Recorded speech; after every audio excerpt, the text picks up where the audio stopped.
risk management. Let's call it risk management in terms of data. So it's driven from a government perspective, firstly, which is policy. So policy drives the protection of customer and consumer data. Hence, we have the POPI Act. We have other external acts.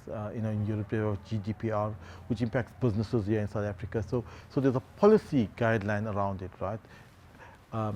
Companies need to be cognizant of that and make sure that they have the necessary checks and balances in place to mitigate that risk.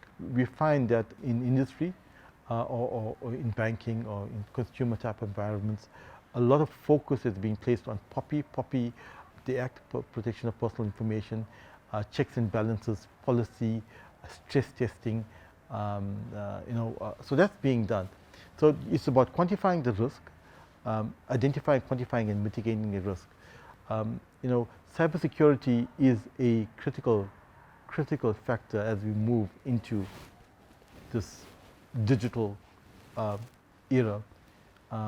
It'll evolve. It'll continuously evolve because as new technologies come into place, they introduce new forms of risk which needs to be mitigated. And from a personal perspective, I think one needs to be cognizant of what data you put into the cloud, and cognizant of what data you do share, and cognizant of the platforms that you use. Check to what level these platforms POPI compliant, have the necessary encryption levels, on these services, and how responsible they are from a data privacy perspective. There will always be risk. Let's not ignore that. Right?